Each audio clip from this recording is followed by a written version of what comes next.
मंगलसेन नाम का राजा पृथ्वीपुर राज्य पर राज्य करता था। मंगलसेन को अपने बगीचे में घूमने का बड़ा ही शौक था। उसे जब भी समय मिलता वह अपने बाग बगीचों की सैर करने को निकल जाता। प्रकृति के बीच में समय गुजारना उसे बड़ा ही अच्छा लगता था। एक दिन जब वह शानदार बगीचे की सैर कर रहा था तो उसने देखा कि एक बारहसिंगा उसके बगीचे में घुस आया है और वह इधर उधर दौड़कर बगीचे में लगे हुए फूल पौधों को तहस नहस कर रहा था। राजा को अपने बगीचे के पौधों और फूलों से बहुत ही लगाव था। यह दृश्य देखकर राजा आग बबूला हो गया। राजा मंगलसेन ने तुरंत अपने सैनिकों को आवाज़ लगाई कि वह बारहसिंघा को पकड़े और राजा खुद ही बारहसिंघा का पीछा करते हुए दौड़ने लगा। बारहसिंघा बगीचे से बाहर आ गया और राजा ने भी उसके पीछे अपना घोड़ा दौड़ा दिया। मंगलसेन बारहसिंघा का पीछा करते करते अपने राज्य की अंतिम सीमा तक आ गया, परंतु वह बारहसिंघा को न पकड़ सका। उछलता कूदता बारहसिंघा उसकी आंखों से ओझल हो गया। अब राजा मंगलसेन थक चुका था। उसकी वहाँ से आगे जाने की इच्छा नहीं हुई तो वह वहीं पर रुक गया।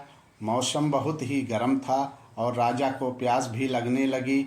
उसने नहाने की सोची। जब वह नहा रहा था तो एक चोर उसका घोड़ा और कपड़े लेकर भाग गया।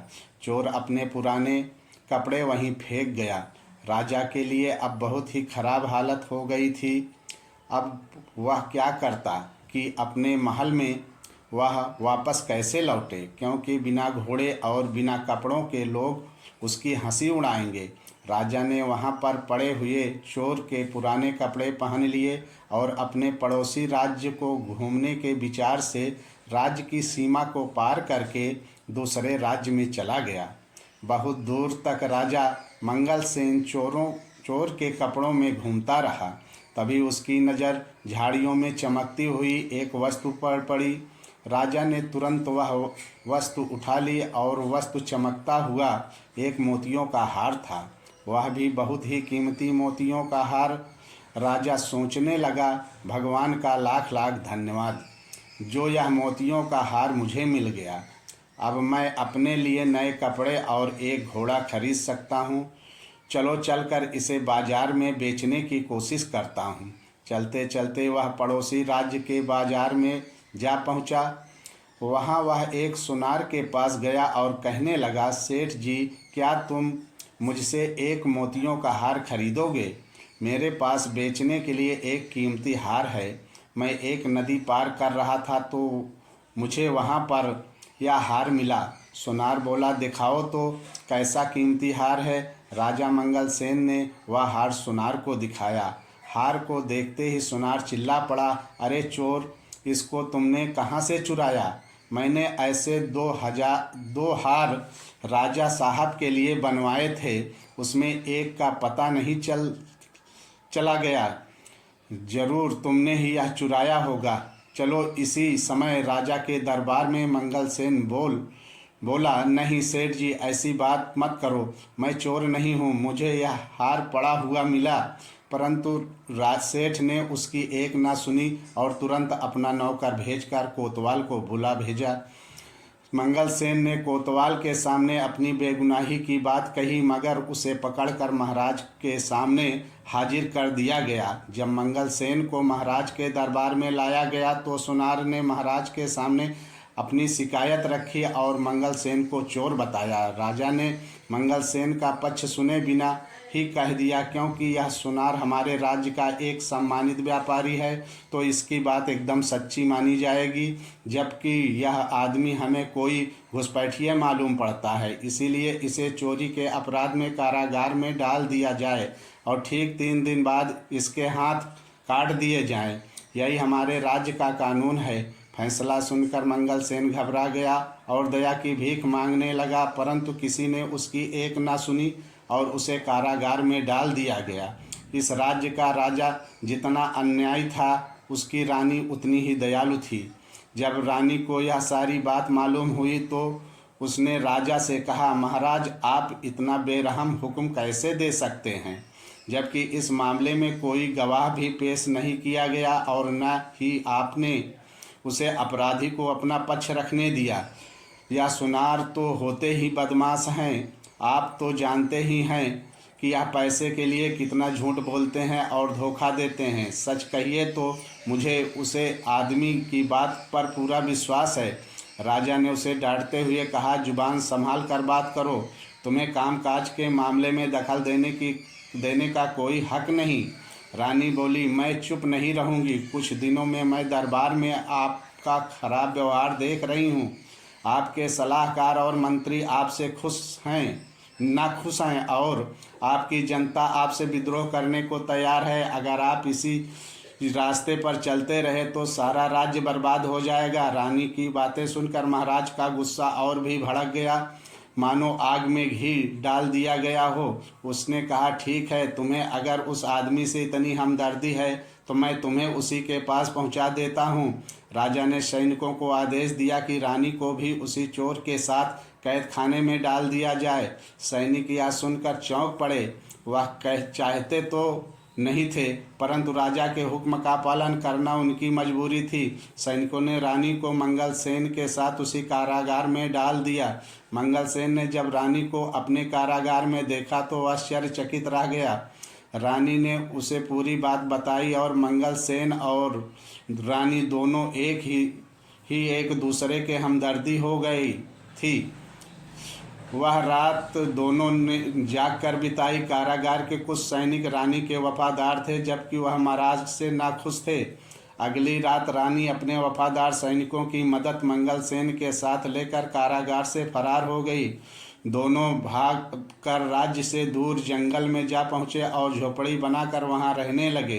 मंगल सेन को कारागार में बहुत ही यातनाएं दी गई थी, जिसकी वजह से वह अस्वस्थ रहने लगा था। रानी ने उसकी बहुत ही सेवा की जब तक मंगल सेन ठीक नहीं हो गया। जल्दी ही रानी मंगल सेन को पसंद करने लगी। मंगल सेन भी रानी से प्यार का बदला प्यार से ही दिया और दोनों ने विवाह कर लिया। मंगल सेन जंगल में लकड़ियां काट कर बेचने लगा, जिससे कि वह अपना जीवन निर्वाह करने लगे थे। कुछ महीने बाद मंगल सेन की पत्नी ने एक सुंदर बालक को जन्म दिया। एक दिन की बात है, जब मंगल सेन अपनी पत्नी जंगल में कुछ फल तोड़ने गई थी तो उसका पति और बच्चा सोए हुए थे। अपने बच्चों को वह मंगल सेन की निगरानी में छोड़ गई थी। घुटने के बल चलते चलते बच्चा नज़दीक के एक कुएं के पास जा पहुंचा और कुएं में गिर गया। जब मंगल सेन की आंखें खुली तो बच्चे को वहां ना पाकर वह बहुत दुखी हुआ।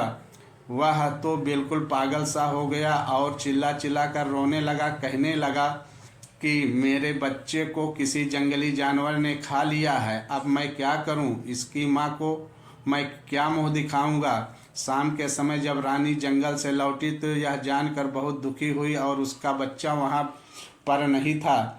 पर वह एक बहुत ही बहादुर समझदार स्त्री थी, इसीलिए उसने खुद ही धीरज रखा और अपने पति को समझाया कि हमारी किस्मत में ऐसा ही लिखा हुआ था। आप दुख मत कीजिए। रात का समय मंगल सेन सो नहीं सका और वह अपने बच्चे के बारे में सोचता रहा और उसी को याद करता रहा। यह उसके लिए बहुत ही अच्छा हुआ कि वह सो न पाया, क्योंकि रात के तीसरे पहर दो पक्षी उसके दरवाजे पर लगे हुए एक पेड़ पर आकर बैठ गए और आपस में बातें करने लगे। एक पक्षी ने कहा, दोस्त देखो, दुनिया में कितनी मुश्किलें हैं। जरा देखो इस आदमी के साथ क्या हुआ। इसको तो अपना देश छोड़ना पड़ा और बेचारा दूसरे देश में भिखारी की तरह रह रहा है, जहां उसकी बड़े अन्यायपूर्ण ढंग से सजा दी गई। और जब यह अपने सुंदर बेटे के दुख से परेशान भी है। इसका बेटा कल दोपहर को इसी कुएं में गिर गया था। दूसरा पक्षी बोला, इन बेचारे लोगों को क्या क्या परेशानियां उठानी पड़ी। क्या इसके लिए कुछ किया नहीं जा सकता? हाँ, किया जा सकता है। अगर मंगल सेन इस कुएं में कूद जाए वह आसानी से अपने बच्चे को बचा सकता है, क्योंकि वह बच्चा अभी इस कुएं में जिंदा है। राजा मंगल सेन ने उन दोनों पक्षियों की बातें सुनी तो सुनकर बड़ा ही आश्चर्य हुआ और खुशी भी हुई। जैसे ही सुबह हुई उसने अपनी पत्नी को जगाया और उसे रात वाली बात बताई और उसकी सलाह मांगी। रानी बोली, आप पक्षियों की बात मानकर कुएं में कूद जाइए। राजा इस समय कुएं में कूद गया और उसने अपने बच्चे की जान बचा ली। इस घटना के कुछ दिनों बाद जब मंगलसेन और रानी सो रहे थे तो अचानक कुछ आवाज़ सुनकर वे चौंक गए। बाहर देखा तो कुछ सैनिकों ने उन्हें घेर रखा था। वह भय के मारे कांपने लगे कि शत्रु राजा उन्हें फिर से पकड़वाने के लिए सैनिक भेजे हैं। परंतु तभी मंगलसेन का एक पुराना मंत्री उसके सामने आया और आपने महाराजा को प्रणाम करते हुए कहा, महाराज, आखिर हमने आपको ढूंढ ही लिया। उसे देखकर मंगलसेन बहुत ही खुश हुआ। तब मंत्री ने बताया कि उसने अपने गुप्तचरों की सहायता से मंगलसेन को ढूंढने में सफलता पाया है। उसने यह भी बताया कि उसके राज्य की जनता बेसब्री से मंगलसेन का इंतजार कर रही है। अब राजा अपनी पत्नी और बच्चे के साथ अपने राज्य वापस चला गया। मंगलसेन फिर से अपनी राजगद्दी पर बैठ गया और पहले की तरह ही राज करने लगा। गद्दी पर बैठते ही मंगलसेन सबसे पहले यह काम किया, उसने अपनी सेना को लेकर उस राजा के ऊपर चढ़ाई कर दी जिसने उसके साथ बुरा व्यवहार किया था। इस युद्ध में मंगलसेन जीत गया और वह दूसरा राजा हार गया। शत्रु राजा मंगलसेन से दया की भीख मांगने लगा। शत्रु राजा ने बताया कि इन दुष्ट सुनार की वजह से उसने मंगलसेन के साथ ऐसा व्यवहार किया था। अब वह उसके जाते ही सजा देगा। शत्रु राजा को गिड़गिड़ाता हुआ देखकर मंगलसेन को उस पर दया आ गई। मंगलसेन ने उसे माफ़ कर दिया और उसे छोड़ दिया। उसके बाद सारे राज्य में शांति और खुशहाली फैल गई। मंगलसेन अब अपनी पत्नी और बच्चों के साथ एक खुशहाल जीवन बिताने लगा। सारी प्रजा और राजा के साथ साथ नई रानी और उसके बच्चे को पाकर भी बहुत प्रसन्न थी। अगर कहानी पसंद आई हो तो सब्सक्राइब करें, लाइक करें और शेयर करें। धन्यवाद।